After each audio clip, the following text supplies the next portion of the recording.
Bismillahirrahmanirrahim. Assalamualaikum warahmatullahi wabarakatuh. Innal hamdalillah nahmaduhu wa nasta'inuhu wa nastaghfiruh wa natubu ilayhi wa na'udzu billahi min shururi anfusina wa sayyiati a'malina. May yahdihillahu fala mudilla lahu wa may yudlil falan tajida lahu waliyan mursyida. Asyhadu an la ilaha illallah wahdahu la syarika lah wa asyhadu anna Muhammadan abduhu wa rasuluh. Allahumma inna nas'aluka ilman nafi'an wa rizqan thayyiban wa amalan mutaqabbala. Amma ba'du. Jamaah sekalian, muslimin muslimat rahimani Allah wa iyyakum. Alhamdulillah, kita awali dengan bersyukur kehadirat Allah Subhanahu wa taala atas karunia dan nikmatnya bisa berkumpul sama-sama ngaji sirah Nabi Muhammad sallallahu alaihi wasallam di tempat yang mulia ini, dan insyaallah kita akan lanjutkan dari pembahasan Ibtalut Tabanni, yaitu pembatalan atau pengharaman mengangkat anak sampai merubah nasab. Maka selanjutnya Allah Subhanahu wa taala meminta kepada Rasulullah sallallahu alaihi wasallam menikahi Zainab bintu Jahsy, yang tidak lain adalah mantan istri anak angkatnya. Ya, mantan istri anak angkatnya. Maka dari sini Imam Nawawi rahimahullah, yang mana memang beliau basicnya itu madhab Syafi'i, tapi dalam beberapa riwayat beliau mengambil perawi-perawi dari jalur Hambali yang berujung kepada ibu kita Aisyah radhiyallahu anha. Kata Imam Nawawi, jika Nabi Muhammad sallallahu alaihi wasallam berkehendak dan mau menutup untuk tidak menyampaikan sebagian dari ayat-ayat Allah, maka Quran surat Al-Ahzab ayat 37 itu yang akan disembunyikan. Menurut Imam Nawawi gitu. Ya. Jadi kalau ringkesnya, kalau Nabi Shallallahu alaihi wasallam mau menyembunyikan ayat, yang bakal Rasulullah sembunyikan adalah Quran surat Al-Ahzab ayat 37 yang berkaitan dengan perceraian Zaid dan pernikahan Nabi Muhammad sallallahu alaihi wasallam dengan Zainab. Kenapa? Karena aib dalam kultur Arab. Orang Arab itu menyamakan anak angkat ibarat anak kandung. Meskipun anak angkatnya itu bukan meskipun ya, apalagi anak yang diangkat anak itu yang laki-laki. Di antara yang dikoreksi di dalam syariat Islam itu kan orang Arab sama anak laki kan lebih, sehingga anak perempuan yang kemudian dicacatkan. melebihkan anak laki-laki sampai kemudian mengubur anak-anak perempuan. Bahkan ada pepatah Arab dulu itu ya, banuna ya, abna'u abna'ina.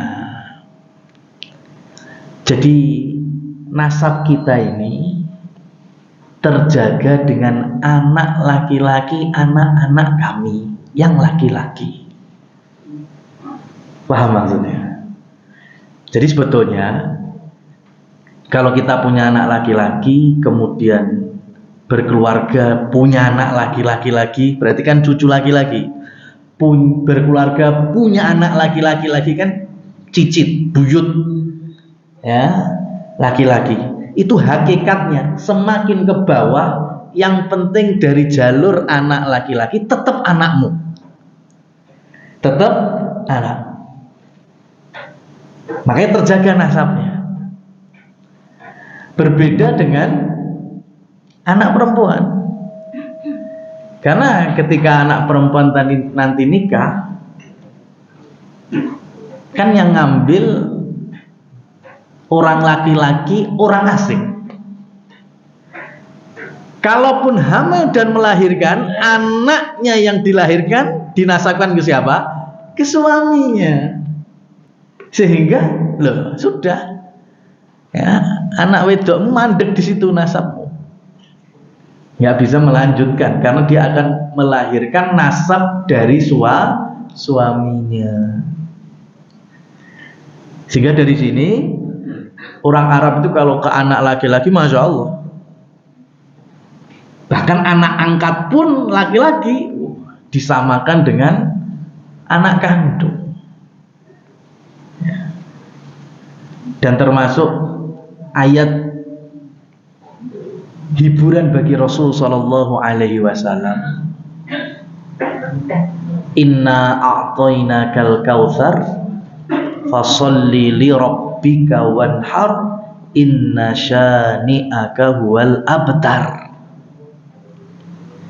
Di antara kenikmatan yang banyak Allah berikan ke Nabi Muhammad Sallallahu Alaihi Wasallam adalah berita terputus dan hancurnya orang-orang yang menghina beliau bahwa nasab beliau terputus dengan wafatnya anak lanang Nabi yang bernama Qasim, dalam riwayat yang lain yang bernama Abdullah At-Thahir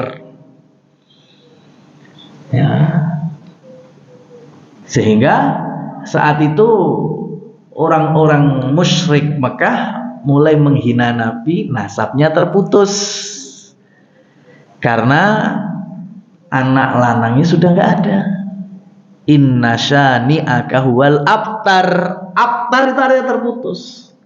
Tapi Allah Subhanahu wa taala menghibur beliau ya dengan firman-Nya, yang terputus itu aslinya orang-orang musyrik itu terputus dari rahmat Allah, terputus dari keberkahan, terputus dari nikmat hidayah.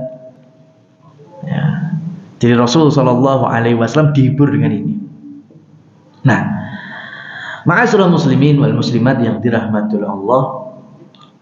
Jadi ketika Allah perintahkan Rasulullah menikahi Zainab, ya, beliau berat sekali. Karena ini menyalahi keumuman adat Arab. Jadi kalau diistilahkan pekewuh, wah itu ayat yang paling Rasul rasa pekewuh ayat ini, Quran surat Al-Ahzab ayat 37. Sehingga menurut Aisyah, kalau Rasul mau menyembunyikan ayat, yang bakal disembunyikan ya ayat ini. Akan tetapi tidak ada ceritanya para nabi dan para rasul menutupi apa yang Allah sampaikan. Salah satu sifat dan karakternya Rasul adalah at-tabligh, itu menyampaikan. Jadi tidak ada yang luput, tidak ada yang tersisa kecuali memang Rasul Shallallahu Alaihi Wasallam sudah sampaikan. berbeda dengan sistem penyampaiannya. Nah, ini dua tema yang lain ya. Jadi kaidahnya Rasul Shallallahu Alaihi Wasallam tidak mungkin nutup-nutupi apa yang Allah perintah, Allah minta sampaikan, mesti disampaikan, pasti itu. Cuma bagaimana cara menyampaikannya, kapan waktunya, situasi dan kondisinya, itu ada di dalam pembahasan muraat ahwal mukhatabi. Ya, jadi melihat situasi, kondisi, ya, audiens, umat, ya. Dan itu memang ada contohnya Rasulullah Shallallahu Alaihi Wasallam. Ya, terkadang beliau melihat mana yang lebih maslahat, mana yang lebih penting, nah ini disampaikan duluan. Yang kayaknya ini perlu diakhirkan, ya diakhirkan. Yang jelas Rasul tidak pernah berkhianat. Semenjak Allah turunkan firman-Nya fasda bima tu'mar, nah itu sudah Rasul sampaikan. Cuma teknisnya macam-macam. Ya, makanya ada asbabul wurud atau asbabun nuzul, sebab turunnya ayat atau sebab munculnya hadis-hadis. Ya, jadi jangan sampai kita salah paham seakan-akan Rasul Shallallahu Alaihi Wasallam itu masih membawa agama yang belum tersampaikan. Ya, karena dengan adanya Quran surat Al-Maidah ayat yang ketiga, al-yauma akmaltu lakum dinakum wa atmamtu alaikum ni'mati wa raditu lakumul islam madina. Ini sudah menunjukkan ya bahwa Rasul Shallallahu Alaihi Wasallam menyampaikan apa yang telah Allah perintahkan sepanjang 22 tahun sekian bulan itu. Dan yang kedua, kalau bicara Rasul menyembunyikan, nggak mungkin. Kenapa?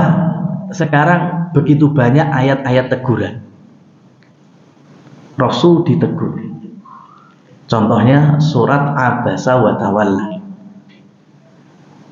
Abasa wa Tawalla an ja'ahul a'ma. Ini situasinya kapan? Ketika Rasul Shallallahu Alaihi Wasallam berdakwah di depan tokoh-tokoh Quraisy di Mekah.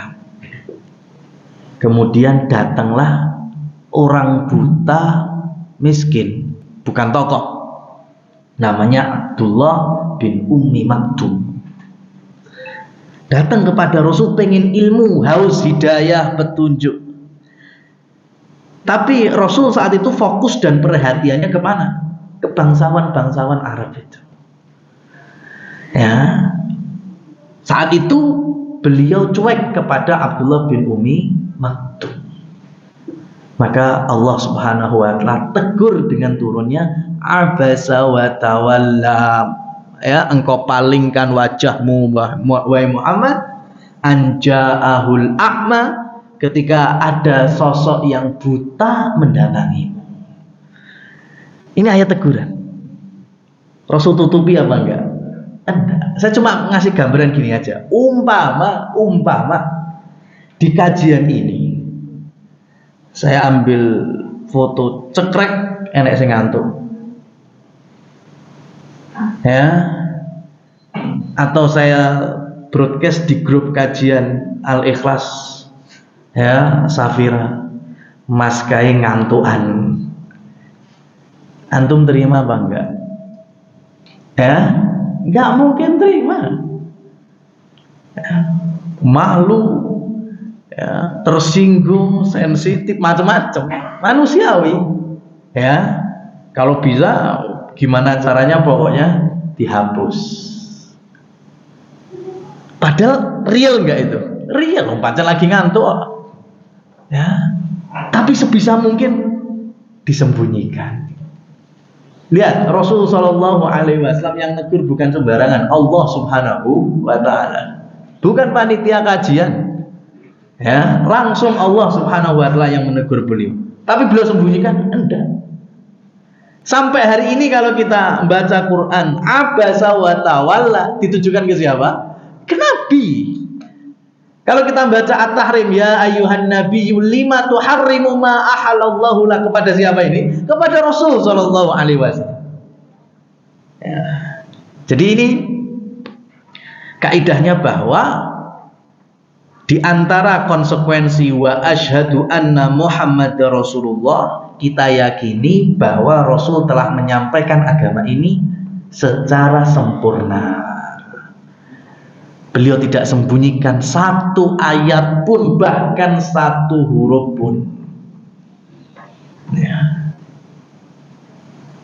Kalau masalahnya kapan dan bagaimana beliau menyampaikan, nah ini metode teknis di dalam mengajar, di dalam berdakwah. Terkadang ada yang harus didahulukan, terkadang ada yang diakhirkan, bukan disembunyikan tapi diakhirkan, seperti pembahasan dalam Quran surat Al-Ahzab 37. Ma'asyiral muslimin wal muslimat yang dirahmati oleh Allah Subhanahu wa taala. Itu poin yang pertama. Selanjutnya terkait dengan satu-satunya nama sahabat ya, yang Allah abadikan di dalam Al-Quran. Terlepas dari silang pendapat sebagian para ulama ya, antara Imam As-Suyuti, An-Nasai dan lain seterusnya. Ada yang mengatakan jumlah sahabat itu 114.000, ada yang mengatakan 140.000 ya, ada yang berpendapat 10.000 dimakamkan di Baqi Madinah ya. Yang jelas gini saja, ketika haji wada yang membersamai Rasul Shallallahu Alaihi Wasallam haji saat itu 100.000 sahabat. Banyak apa dikit itu? Banyak, 100.000. Hari itu masyarakat Mekah kurang lebih di 4.000 jiwa atau 5.000 jiwa. Bisa bayangin ya, 5.000 jiwa ketamon 1.000. Sudah padat itu. Ya. Kalau sekarang berapa ratus ribu jiwa, ketamon berapa juta jiwa, sama. Ya. Jadi memang kepadatan jamaah haji itu sudah dari zaman Rasulullah Shallallahu Alaihi Wasallam. Ya. Jadi nggak ada istilah musim haji sepi itu, kecuali kalau hajinya ke Guondi kayak itu baru haji abal-abal itu. Sepi itu kan jenenge ning gua ya. Nah, 100.000 sahabat dengan berbagai macam keutamaan, kemuliaan, pujian dari Rasul Shallallahu Alaihi Wasallam. Ya. Contohnya kalau bicara Abu Bakar As-Siddiq, masya Allah, ya, Rasul pun sudah memujinya. Kalau Allah izinkan aku mengambil kekasih, ya, pasti yang akan aku ambil kekasihku yaitu Abu Bakar. Dalam riwayat yang lain, ya, Abu Bakar besok ketika masuk surga dipersilahkan melalui pintu mana saja. Terserah Abu Bakar mau memakai pintu Ar-Rayyan misalnya, atau pintu sedekah misalnya, atau pintu ibadah-ibadah yang lain, bebas. Tuh, kemuliaan Abu Bakar. Bicara Umar, masya Allah, Rasul puji itu, laukana ba'di nabi, lakana Umaru nabiyya. Kalau seandainya sepeninggalku masih Allah turunkan kenabian, maka yang paling layak jadi nabi Umar bin Khattab. Kurang mulia apa? Bicara Utsman, Rasul Shallallahu Alaihi Wasallam kalau ketemu Utsman beliau pasti merapikan bajunya, ya, betisnya kalau masih ada yang kelihatan beliau tutupi. Sampai-sampai sahabat bertanya, berjumpa dengan Abu Bakar nggak seperti itu, berjumpa dengan Umar nggak seperti itu. Apa jawaban Rasul? Kaifa la astahi biman tastahihu al malaika. Bagaimana aku tidak malu kepada seseorang yang malaikat aja malu kepadanya? Siapa dimaksud? Utsman bin Affan. Bicara keutamaan Ali bin Abi Thalib, Rasul pernah ajak dialog. Ali, kamu tahu nggak posisimu di sisiku itu seperti apa? Gambarannya. Engkau itu di sisiku ibarat Harun di sisi Musa alaihi wassalam. Ya, Ali itu diibaratkan Nabi Harun ketika menemani Nabi Musa. Begitu juga Ali dalam kehidupan perjuangan Rasulullah SAW. Mulia semua. Ya, sampai-sampai Rasul menyebutkan Abu Bakar fil jannah, Umar fil jannah, Utsman fil jannah, Ali fil jannah. Ya. Rasul kabari masuk surga, masuk surga, masuk surga. Tapi keempat-empatnya ini dan keseluruhan sahabat pada umumnya tidak Allah abadikan namanya di dalam Al-Quran. Ada Abu Bakar dalam ayat Quran? Enggak ada. Kalau kisahnya ada, tapi penyebutan nama enggak ada. Ada sebutan Umar di dalam Al-Quran? Enggak ada. Utsman, Sa'ad bin Abi Waqqas, Abdurrahman bin Auf, ya, enggak ada. Yang disebut nama dan itu abadi di dalam Al-Quran cuma satu, yaitu sahabat Zaid bin Harithah radhiyallahu anhu. Satu-satunya dari sekian ratus ribu tadi, 100.000 minimnya dari sahabat yang ikut haji bersama Rasul, ya, itu yang diabadikan di dalam Al-Quran cuma satu. The one only tenan nih. Ya kan? Satu-satunya. Gimana coba ini? Diingat, tapi yang ingat gak sembarangan. Ini dalam hadis yang lain ya. Hadis Abu Musa al-Ash'ari. Rasul SAW pernah manggil Abu Musa, kemudian, ya Abu Musa, faqra alayya al-bayyinah. Baca di hadapanku surat Al-Bayyinah. Jadi Nabi minta Abu Musa ngaji surat Al-Bayyinah. Kemudian Rasulullah SAW melanjutkan, sesungguhnya Allah perintahkan kepadaku supaya kamu membaca Al-Bayyinah di sisiku. Mendengar itu, Abu Musa al-Ash'ari radhiyallahu anhu bertanya balik, ya Rasulullah, ya, asammani Rabbi. Wahai Rasul, apakah Allah Tuhanku menyebut namaku? Ya, Abu Musa bertanya itu, ya Rasul, Allah nyebut namaku? Merintah aku ngaji Al-Bayyinah itu nyebut namaku? Apa jawaban Rasul? Naam, iya, Allah sebut namamu. Kata Abu Musa, tidak ada hari yang melebihi bahagianya kecuali hari itu. Artinya apa? Dikenal oleh Allah Subhanahu wa Ta'ala, diingat oleh Allah Subhanahu wa Ta'ala. Ini bahagianya Abu Musa al-Ash'ari radhiyallahu anhu. Ya, kalau sudah Allah kenali, Allah ingat, itu nikmat sekali sudah. Maka hari ini kita mengambil pelajaran abadi. Setiap kita ngaji Quran surat Al-Ahzab ayat 37, disitulah ada Zaid, dan yang dimaksud adalah Zaid bin Harithah radhiyallahu anhu. Selamanya sampai Al-Quran belum Allah angkat kembali ke langit. Ya. Dan bagaimana itu? Ya, kalau lagi sholat jamaah bersama Rasul imam, kemudian makmumnya di antara Zaid, Rasul baca surat Al-Ahzab itu gimana rasanya? Kan disebut loh, namanya disebut, diucap langsung oleh Rasul Sallallahu Alaihi Wasallam. Senangnya, masya Allah. Kita aja kadang kalau disebut sama orang yang kita cintai, orang kita senangi, wis mumbul-mumbul ya. Ya.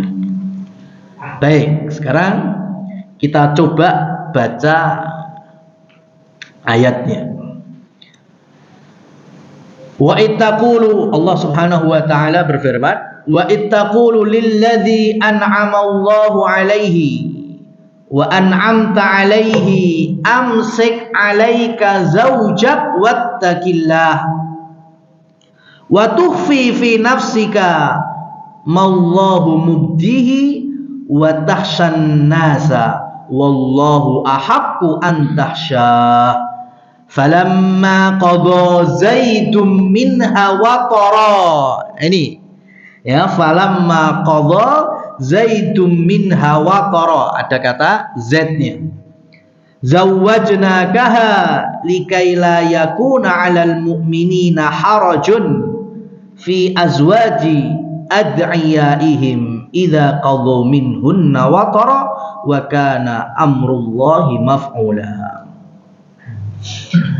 Allah Subhanahu wa taala berfirman, ingatlah hai Muhammad ketika kamu memberikan saran kepada mantan anak angkat, ya, orang yang Allah berikan kenikmatan dan juga orang yang Allah berikan kenikmatan yang lainnya, yaitu Rasul, kemudian Zaid dengan istri awalnya siapa? Zainab. Jadi ini kita bicara circle orang-orang soleh, meskipun ujungnya adalah perceraian. Ya. Kita sedang membicarakan orang-orang soleh, meskipun ujung akhir ayatnya adalah kisah perceraiannya Zaid dengan Zainab. Saat Allah sampaikan, "Hai Muhammad, ingat ketika engkau memberikan kepada Zaid saran apa? Amsik alaika zaujak." Pegang istrimu. Artinya apa? Jangan engkau ceraikan. Wattaqillah, dan bertakwalah engkau kepada Allah. Ini dibahas oleh para ulama. Kenapa ada saran bertakwa kepada Allah? Ini Rasul Shallallahu Alaihi Wasallam sedang menasihati Zaid. Kenapa? Karena hari itu, lihat, hari itu namanya anak. Ini ceritanya kan Zaid anak angkat. Ada masalah keluarga. Curhatnya ke siapa? Ke Rasul. Orang yang paling amanah, orang yang paling banyak dapat hidayah. Tapi Rasul Shallallahu Alaihi Wasallam menasihati diantaranya, ittaqillah, bertakwalah engkau kepada Allah. Kenapa? Ini dibuka akhirnya oleh para ulama tafsir. Saat itu Zaid bin Harithah menceritakan di sisi Rasul terkait dengan kekurangan-kekurangan istrinya. Yang namanya keretakan rumah tangga. Zaid, bahasa kita bloko suto, blak-blakan di hadapan Rasul. Ya Rasul, rumah tanggaku demikian, demikian, demikian. Zainab berlaku demikian, demikian, demikian. Ya, sampai dibuka beberapa aibnya istrinya. Dan itu berkaitan dengan apa? Dengan kehormatan. Jadi Zainab ketika, kan Zainab itu kan Zainab bintu Jahsyin bin Khuwailid. Saya ulangi ya, Zainab itu Zainab binti Jahsyin bin Khuwailid. Antum ingat-ingat istri pertama Rasul Shallallahu Alaihi Wasallam, Khadijah binti Khuwailid. Ya, berarti Zainab sama Khadijah itu ponaan. Ya, Zainab binti Jahsin, Jahsin bin Khuwailid. Berarti Jahsin sama Khadijah kakang adik, saudara. Jahsin punya anak namanya Zainab, berarti kan ponaannya Khadijah. Artinya sama Rasul kan berarti keponaan IP. Dan kalau Khadijah bintu Khuwailid Quraisy nasab tinggi, berarti Zainab bintu Jahsin podo. Maka ketika Rasul Shallallahu Alaihi Wasallam melamar, datang kepada Zainab, nah ini ada di ayat sebelumnya ya, Al-Ahzab ayat 36. Jadi ketika Rasul Shallallahu Alaihi Wasallam datang kepada Zainab, keluarga Zainab, melamar Zainab, ya, Zainab senang sekali. Ternyata Rasul melamar kan untuk anak angkatnya. Siapa? Zaid. Di mana kronologi Zaid kemarin siapa? Mantan budak. Mantan budak. Nah itu yang bikin pikir-pikir, waduh. Cuma di ayat yang ke-36 Allah sudah memberikan penegasan, wa ma kana lil mu'minin wala mu'minatin idza qadallahu wa rasuluhu amran an yakuna lahumul khiyarah. Kalau Allah sudah memutuskan, Rasul sudah memutuskan, Allah sudah perintahkan, syariat sudah perintahkan, sudah nggak ada lagi pilihan. Ya, dan ini sama dengan nantinya kisah Julaibib, sama. Ya, orang miskin, nggak nasab tinggi, ya, tapi Rasul lamarkan untuk orang-orang yang nasabnya tinggi. Orang tuanya awalnya nggak setuju, tapi putrinya akhirnya menyampaikan ayat ini. Kalau Rasul yang sudah minta, sudah nggak ada lagi pilihan. Zainab pun juga demikian. Ya, wah, ya sudah diterima. Jadilah suami istri. Tapi ujungnya bercerai.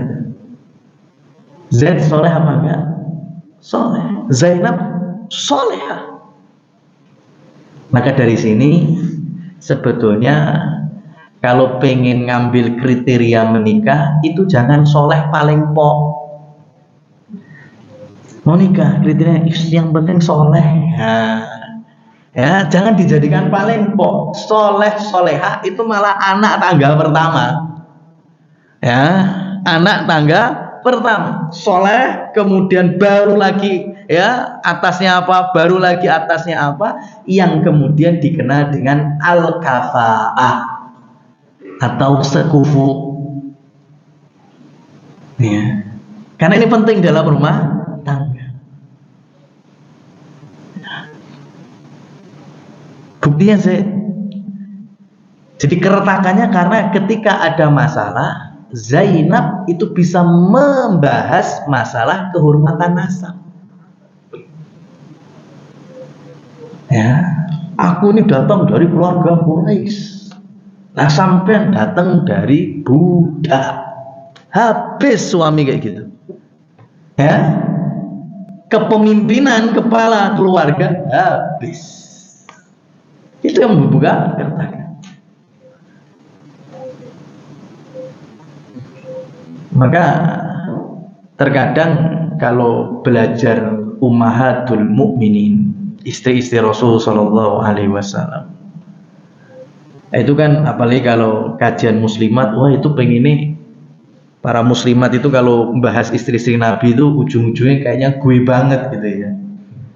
Ini kayak gue banget itu.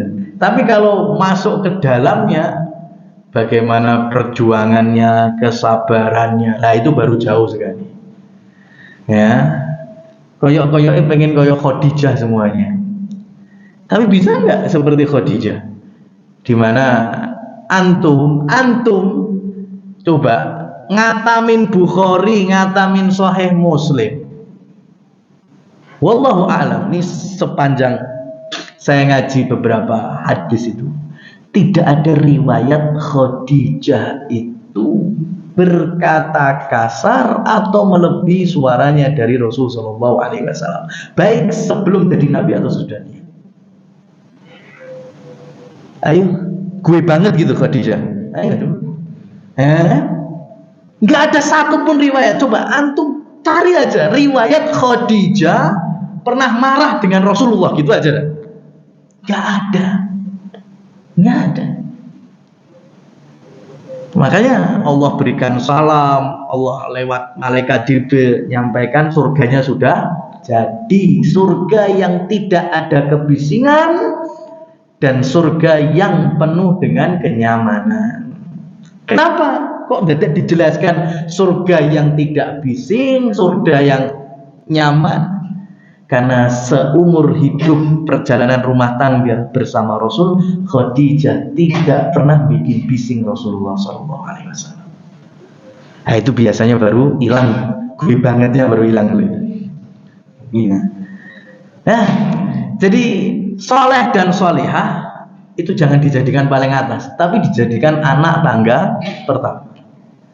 Baru nanti dicari setara mungkin dalam ekonomi keluarga besarnya atau dalam mungkin perawaan dan seterusnya, karena ini sangat membantu keberlangsungan kesejahteraan rumah tangga. Kaum muslimin muslimat yang dirahmati Allah Subhanahu wa taala. Jadi kembali lagi, kenapa Rasul menasihati ittaqillah, bertakwa kamu Zaid? Karena Zaid itu sampai cerita kepada Rasul aibnya Zainab. Kalau kita ngaji dalam Sahih Bukhari itu ada bab interaksi Nabi dengan para istrinya. Dalam Sunan An-Nasa'i ada bab Nabi mendengarkan cerita istrinya, berkaitan dengan hadis Aisyah bercerita 11 wanita yang dikenal dengan hadis Ummu Zara. Hadis Ummu Zara. Nah itu Masya Allah ya, itu Aisyah mulai bercerita habis Isya, berhenti habis subuh. Sebelum subuh. Cerita habis Isya, berhenti sebelum subuh. Dalam bab Imam Nasa'i tadi, bab Rasul mendengarkan cerita istri. Ayo siapa yang mau gue banget di sini? Gue banget Ustaz. Ini cerita istri dari habis Isya sampai sebelum subuh. Yakin sampean enggak mesti. Jam 10 wis leren-leren. Kan? Merem. Rasul dengarkan, Rasul komentari. Ya, sampai penutupan hadisnya. Hadisnya panjang ya. Jadi kita ambil yang intinya di Ummu Zara. Qala Rasulullah sallallahu alaihi wasallam, kuntu laki ka Abi Zar'in li Ummi Zar'in. Adapun aku wahai Aisyah, ya, aku ini dari cerita ke-11 ya, suami itu aku seperti Abu Zar ya di sisi Ummu Zara. Nah, jadi ringkasnya gini jamaah sekalian. 11 wanita itu menceritakan suaminya. Ini lagi ngobrol-ngobrol, nongkrong-nongkrong. Nah, separuhnya ceritanya jelekin suami-suaminya. Separuhnya lagi ada muji-muji suaminya. Termasuk yang paling terakhir yang muji adalah Ummu Zara, menceritakan Abu Zara. Ya, jadi kalau redaksi hadisnya itu kan pakai bahasa-bahasa hiperbola. Ya, contohnya semenjak aku hidup bersama Abu Zarra, aku itu kalau tidur nggak pernah dibangunin. Kenapa? Karena Abu Zarra itu punya banyak budak. Jadi kalau butuh apa-apa, nggak ke istrinya, cukup ke budaknya aja. Ratu bener ini ya. Kemudian daging-daging di tubuhku berlemak. Artinya masalah nafkah lahiriah, ya, sangat lebih dari cukup.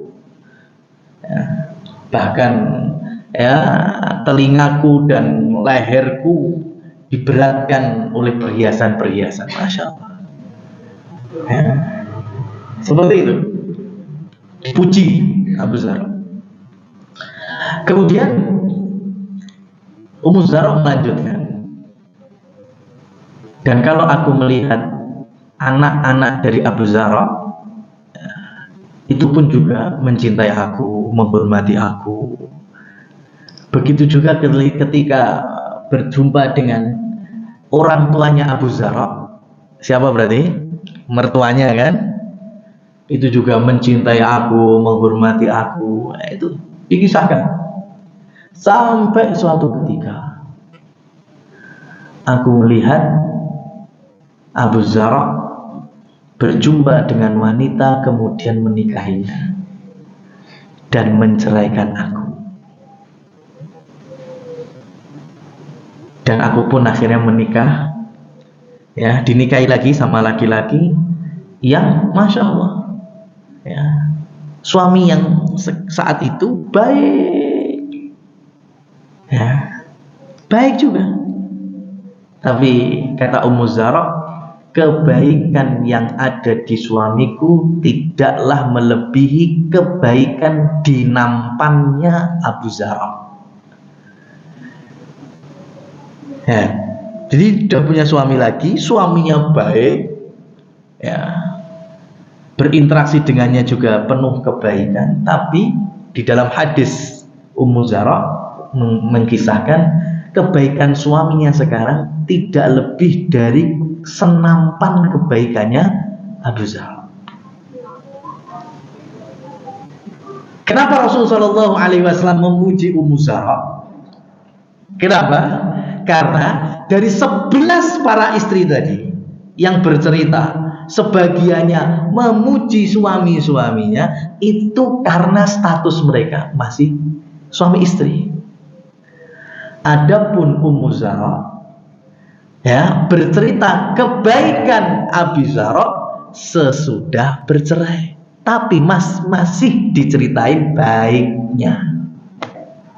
Itulah yang kemudian dipuji oleh Rasul Shallallahu Alaihi Wasallam. Kondisi di lapangan kan nggak seperti itu biasanya. Ya, jangankan ngelek-ngelek berpisah, proses pisah wis dielek-elek tok kok. Ya, iya kan? Nah, itu kondisi lapangan. Tapi Ummu Zarra enggak. Dan itulah yang Rasul Shallallahu Alaihi Wasallam puji.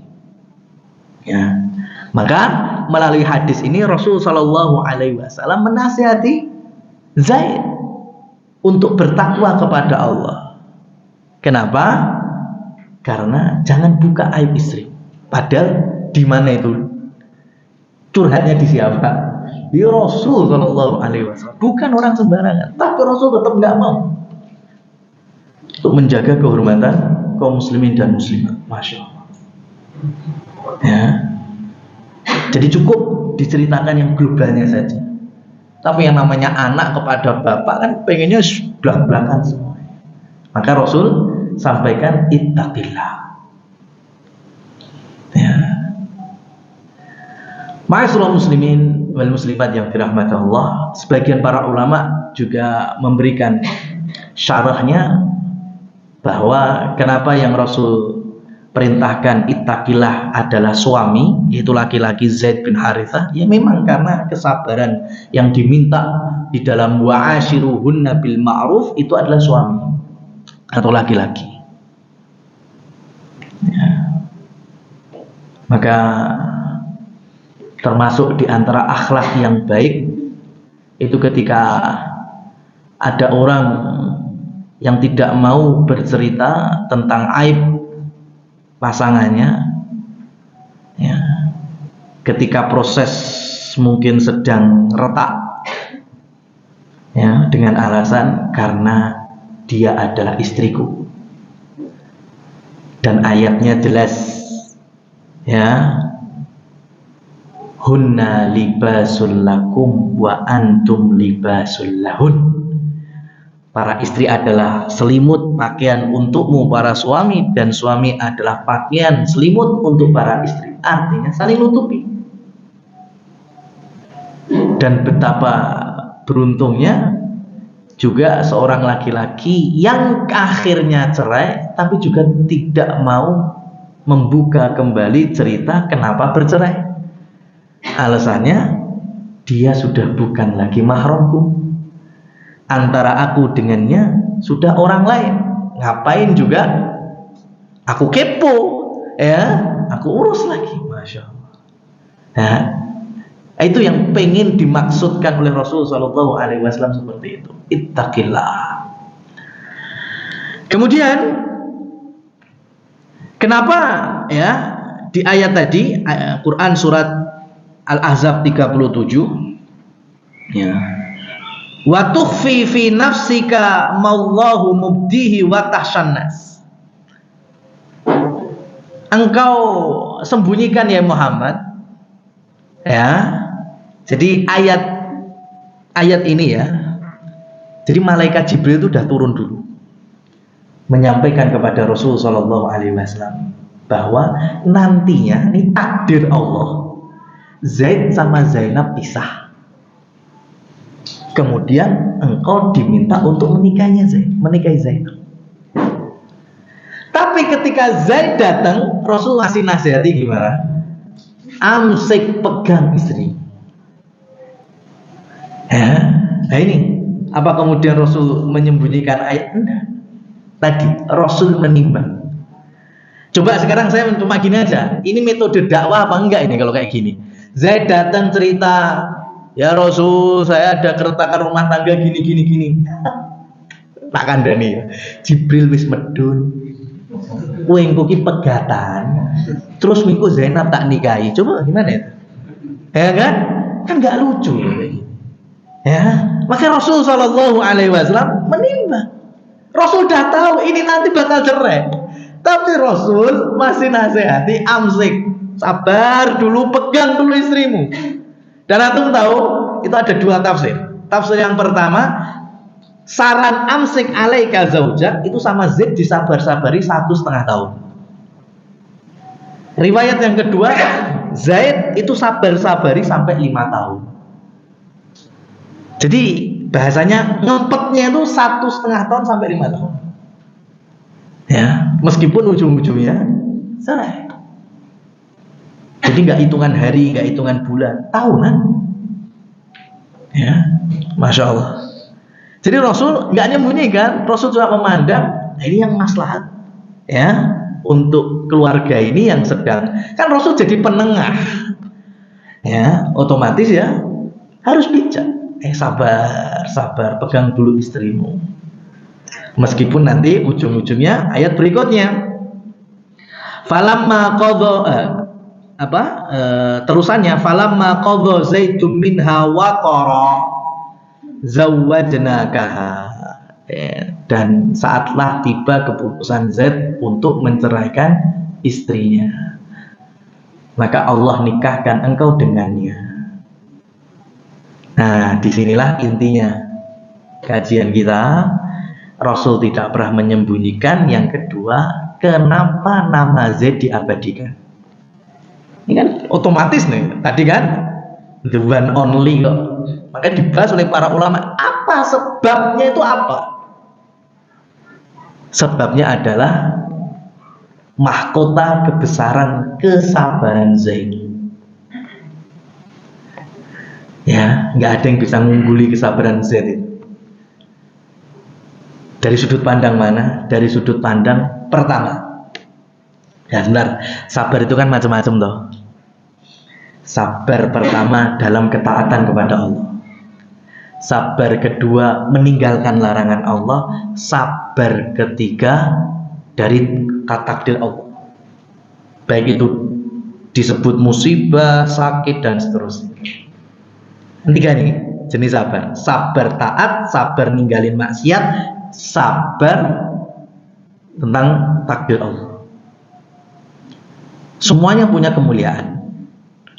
Ya, meskipun kalau ulama membagi-bagi sabar itu ya antara takdir musibah dengan dua di atasnya, itu paling rendah yang musibah.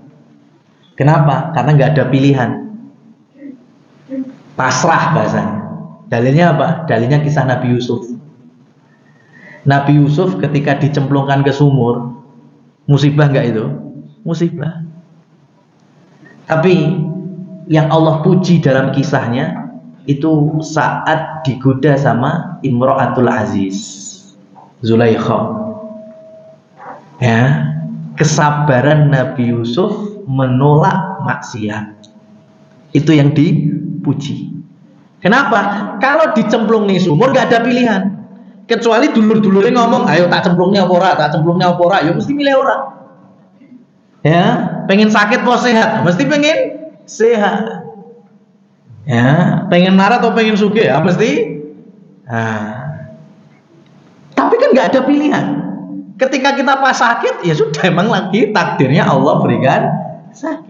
Begitu kan Nabi Yusuf ketika cemplung ke sumur, sudah nggak ada pilihan. Berbeda ketika digoda oleh Zulaikha, ada pilihan. Ya, ikut atau nolak. Ternyata Nabi Yusuf nolak. Nah, di situ kesabarannya dipuji. Nah, Zaid bin Sabit itu mendapatkan ujian kesabaran dari berbagai macam celah. Pertama, Al-Ahzab ayat pertama, awal-awal ayat 5 itu, ya, ud'uhum li'abaihim. Berarti tercabutnya status anak angkat Rasul. Gimana itu? Wah, itu kalau nggak sabar nggak terima loh ini. Ini kan sudah prestisnya Masya Allah ya, jadi anak angkat Rasulullah. Kita jadi umatnya aja bangga loh. Ini malah jadi anak angkatnya. Lah, Al-Ahzab ayat 5 menghapus itu. Kembali lagi, bukan Zaid bin Muhammad tapi Zaid bin Harithah. Sabar, hilang mahkota ya, jadi anak angkat Rasul. Yang kedua, nah ini yang kedua, ketika Rasul mau menikahkan Zaid dengan Zainab, Rasul yang melamarkan. Dan ketika Zaid mencerai Zainab, ya, selepas masa iddahnya Zainab bintu Jahsin, Rasul datang kepada Zaid sambil berkata, Zaid, tidak ada orang yang lebih aku percayai untuk meminang Zainab bintu Jahsin kecuali dirimu.